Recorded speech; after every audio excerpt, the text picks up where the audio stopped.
चूहा क्यों है भगवान गणेश का वाहन। भगवान गणेश के वाहन की पौराणिक कथा बहुत रोचक है। गजमुखसुर नामक दैत्य ने देवताओं को परेशान कर दिया।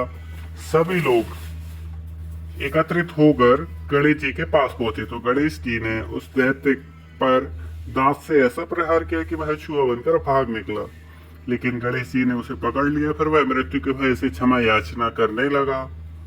तब से गणेश ने उस दैत्य को मूसक रूप में ही अपना वाहन बना लिया।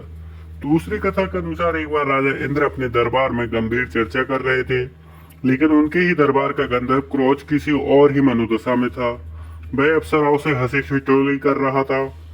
इंद्र ने नाराज होकर उसे चूहा बन जाने का श्राप दे दिया।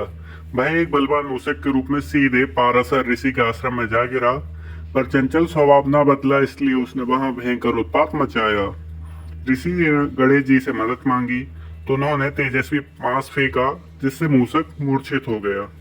मूर्छा खुलते ही मूसक ने गणेश जी की आराधना शुरू कर दी और अपने प्राणों की भीख मांगने लगा। गणेश जी ने उसे वरदान मांगने को कहा, लेकिन उसने कहा कि मुझे आपसे कुछ नहीं चाहिए और मुझे आपसे कुछ नहीं मांगना, चाहे तो आप मुझसे कुछ मांग ले। गणेश जी ने कहा ठीक है, अब से तुम मेरे वाहन बन जाओ। कुछ राक्षस, कुछ दैत्य ऐसे होते हैं जो भगवान से मांगने की जगह भगवान से ही बोल देते कि आप मुझसे मांग लो, और वह ये सबसे बड़ी गलती कर बैठते हैं। उनकी यही गलती उन पर भारी पड़ जाती है। इसी प्रकार मधुकैटभ ने भगवान विष्णु से युद्ध किया, तो भगवान विष्णु उनसे युद्ध में नहीं जीत पा रहे थे, किसी श्राप की वजह से या किसी वरदान की वजह से। तब मधुकैटभ ने उनसे वरदान मांगा, वरदान मांगने को बोला। तो भगवान विष्णु ने उनसे कहा, मुझे वरदान में ये चाहिए कि तुम दोनों की मृत्यु कैसे संभव होगी। तब उन्होंने कहा कि हमें आपकी जंगा पर अगर हम बैठे तभी हमारा वध होगा। इस प्रकार मूर्ख रहते हैं राक्षस, मूर्खों वाला दिमाग लगाते हैं या फिर ज्यादा चतुराई करते हैं, तो वह इस प्रकार के वरदान मांगते हैं कि वह पॉसिबल ही ना हो।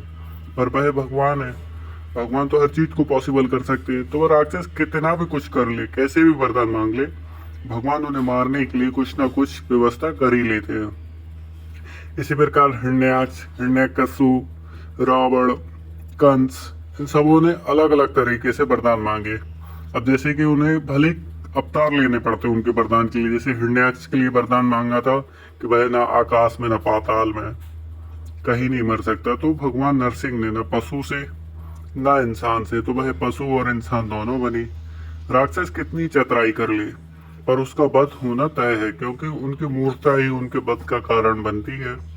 और वह ये सबसे बड़ी गलती कर देते और जाने अनजाने में ही से वह भगवान को एक नया अवतार लेने के लिए मजबूर कर देते हैं। इसी प्रकार की और पौराणिक या फिर जानकार चीजें मैं आपको बताता रहूंगा इस चैनल के माध्यम से।